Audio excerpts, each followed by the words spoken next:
has been a while, and as you can tell, I've gotten a lot done. So I decided to just knuckle down and get some stuff done because once this skyline is off the lift, we have another big project coming in. So, you know, I've been just getting stuff done on here in between doing stuff on this, and this is actually running now. So I got a lot done on here. I'm just gonna go over what I think I did between the last video and now. So silly little thing, I welded these two pipes together, oh, that ratio is weird, just to make it so that it wouldn't rattle around anymore without having to make a new pipe. So that's all situated. Radiator's on. You can also see that there's coolant in it and upper radiator hose. So we made this. We got our coolant temp up there, coolant pressure there. That's on, it's sealed up, pressure tested. That's ready to go. Battery tray. We got a 3/8 thick stainless steel plate that I cut and then welded to the subframe. And I even did a little center weld along with 2 edge welds. So this thing is solid. It is not going anywhere. We got a nice, you know, solid aluminum brace going across it. So this is way more legit than it used to be. That's for sure. So we have that done. I'm not sure if this was on, but this is in and pretty much ready to go. I just have to make the second tank that goes in the car. And I got the wiring done. The entire engine harness wiring is completely done. Pressure sensors are all wired up. The harness in here is wired up with the exception of power and ground for the cam and crank sensors, which I need to do. But I need to take the battery out to get to an oil fitting, and that's when I'm gonna do that. So you'll notice that there's only a couple injectors in there. 2 of the injectors are bad, so I need to figure out why that happened because they've just been sitting empty. So I've got to reach out to the company that got those from.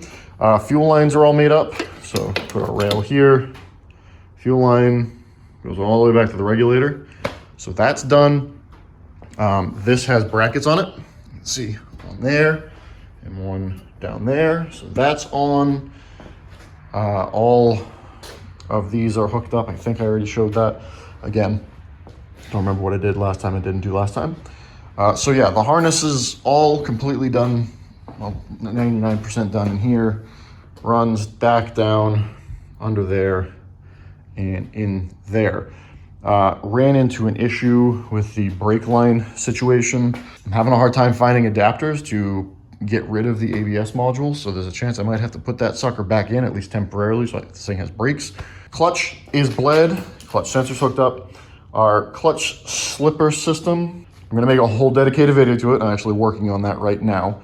But as soon as that's done, I'll go over that. But the clutch is bled, it's actuating, it's working. You can see the pressure on the ECU.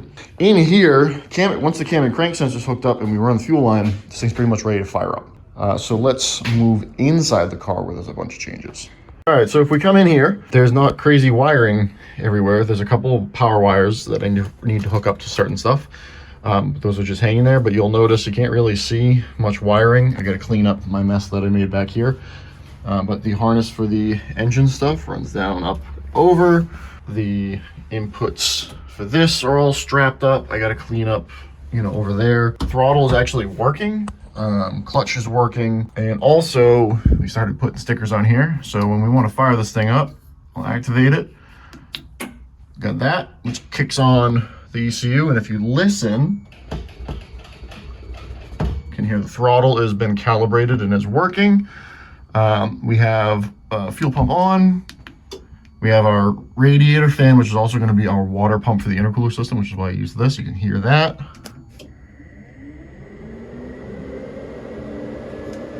So that's working. Ignition. So this fires up a relay for the coils and the injectors. And then of course we have our starter with a clutch interrupt. So I can hit this right now and it's not doing anything. But if I push the clutch down,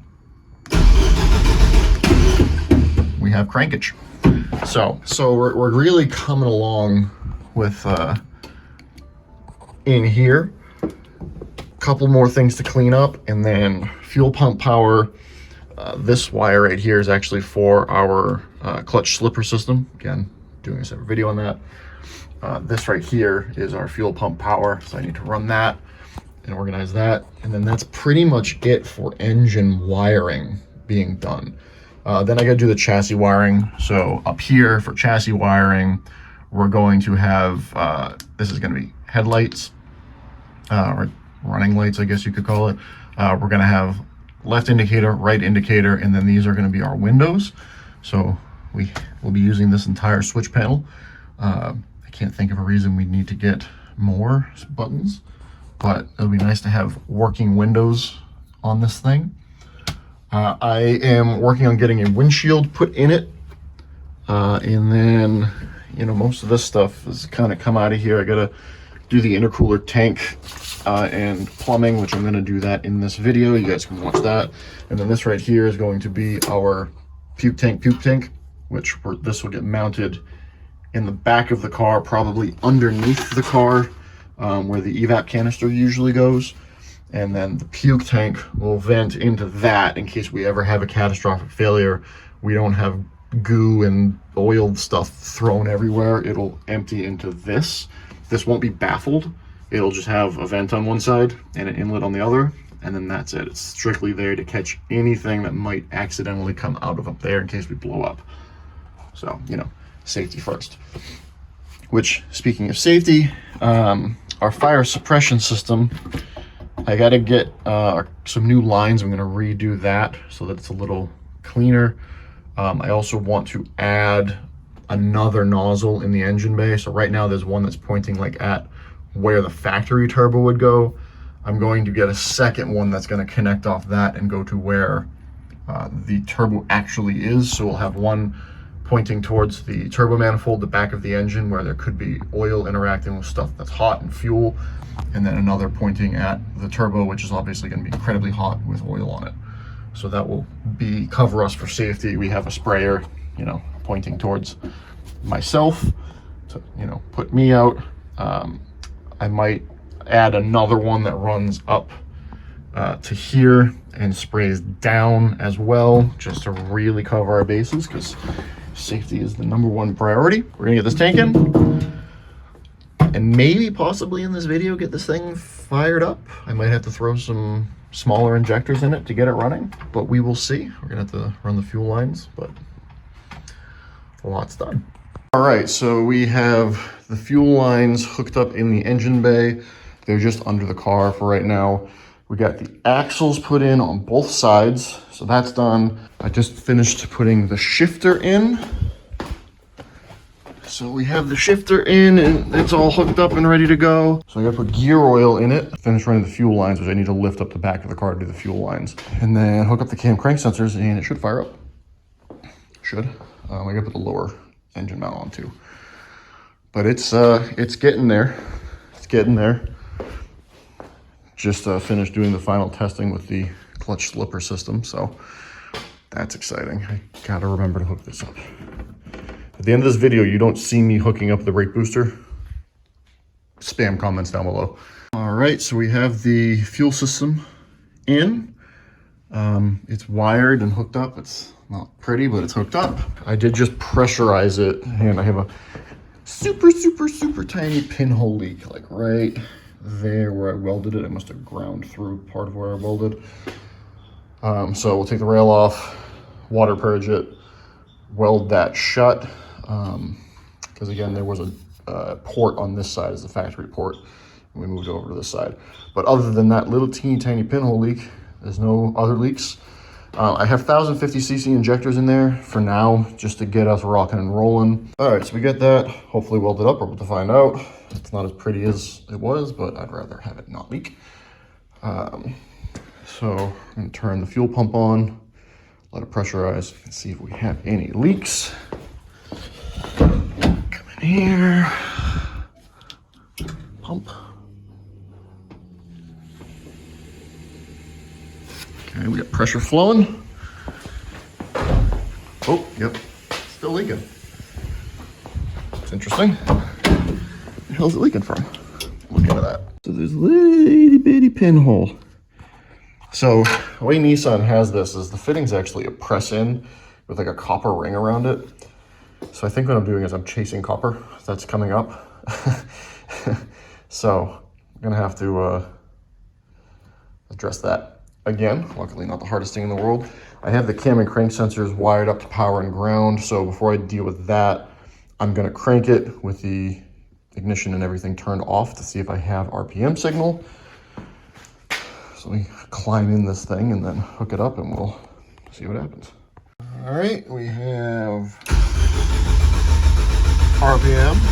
Okay, so we have RPM. When we crank, injectors are working, ignition coils are working. Ignore that, I had to swap 2 wires around. So I'm gonna fix this leak. And then once that's fixed, again, it should start. Should. Okay, I welded the crap out of that. So let's turn on the fuel pump. Oh, that's a starter through. Fuel pump's on. We have pressure. And it's seeping out ever so slightly. That's crazy.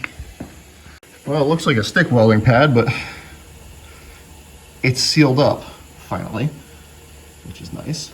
With that being said, this thing should start, I think. I guess we'll find out.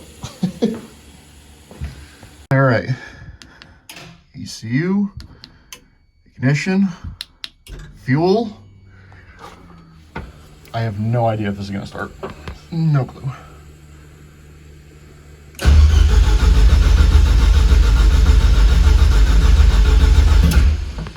Hope it tried and then something happened.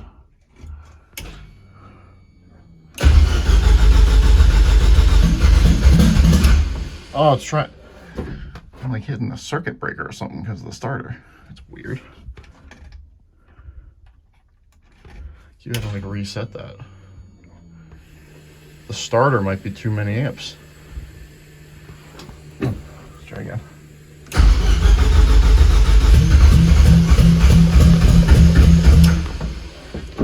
Okay, starter's too many amps apparently. So let me work on that.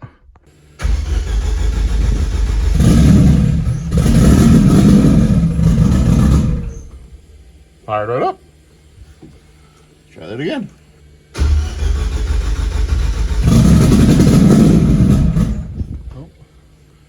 Okay, it starts. So let me sort the starter thing out and then we'll go back to this. Okay, so I figured it out. It's not an issue with that. It's the battery voltage is getting so low that this is turning off.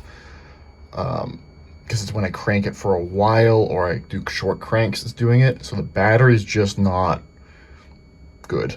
So I have it hooked up to the charger now, so that should help. Because I never had that problem through all the testing. It just literally just started happening. So I'm gonna monitor battery voltage on here and see if it does it when it happens, but we gotta get this thing running, and this tune is gonna be way off because the injectors in here are really tiny compared to the other ones. They're half the size, so the tune is just gonna be off. So we're gonna get this thing to fire up. Yeah, like this is way too aggressive. So I'm gonna play out the tune for a second. I'm gonna hook that back up to the button, and I know that that's the issue now.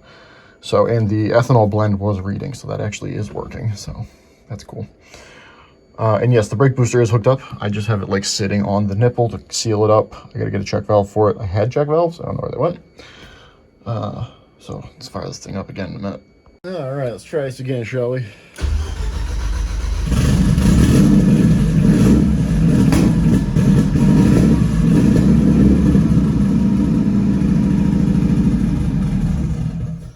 Get it idling and then I'll come back on here. And it's running.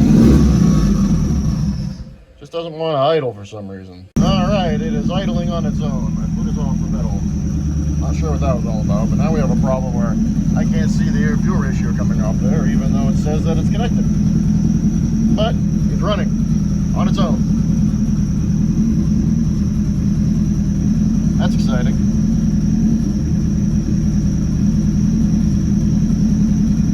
Warming up, air's not, that's good.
so it runs. Cool. Got a little oil leak I gotta fix, which I know exactly where that's coming from. So we gotta address that. I gotta tidy up that harness I had to cut open. And then it needs brakes, like obviously. So the brakes are the next big thing that need to get done. Once the brakes are in it, it'll be able to move, which would be nice instead of having to push it around. I gotta secure the power and ground wires because they're just kind of flopping around right now. The belt squeak, I'm not sure what that's from. I have a old thing of deodorant that you can put on belts to stop them squeaking. I'll see if that stops it. If it does, that just tells me that it needs to just get run because the belt's probably just stiff. So yeah, and then inside the car, there's still a lot to do. So obviously I've got to finish tidying up wiring, and then we still need to deal with the intercooler water tank and pump, which is actually pretty easy. I'm going to just make my own bulkhead that's going to run through a plate that goes here, and then those two hoses will run up and out that. So that'll take care of blocking off that hole as well as, getting fluid to this. Obviously need to clamp this stuff down, put check valve on the vacuum block. Not a huge deal right now. And then I don't know if I showed this, but I added a ground direct to battery that goes into the cabin. So we have another one of these little isolator things. It runs down to the battery, and then in here, it runs from the lug down to where I have everything grounding out. So it's got even better grounding going on. It's part of the thing I got to organize is this mess of wires over here. But huge amount done. The fact that it runs is a big deal. It actually runs better than it used to. I don't know if that's because of the smaller injectors, which if that ends up being the case, because obviously a smaller injector is going to be easier to idle just because minimum pulse times on the bigger injectors. If that ends up being the case, I might look into a staged injection system, which luckily because of how this is made out of aluminum, it would just be a matter of drilling holes and putting ports in a second fuel rail, and that would really be it. And then we can do stage injection. I have enough outputs to run another set of injectors. So, I could do that. I'm not saying I have to, but I could. I can get another one of these fuel rails pretty easily, and then just make a little bracket to hold the second one on. So we'll see. Obviously these small injectors just aren't going to be big enough for what we're doing. Another thing I got to do is I need to figure out why the O2 General is not showing up in the ECU. It's been associated from the Nano Pro, so it should be. I've checked over everything like a dozen times, but it's not, and I can't figure out why. So I got to reach out to my man Manny at Fuel Tech. But sweet. Get brakes on this thing probably tomorrow. See if I can get them bled, or at least get the e-brake hooked up, and then I can finally make the video about the clutch slipper Mahuzit. Yeah, a lot done today. Like and subscribe, guys.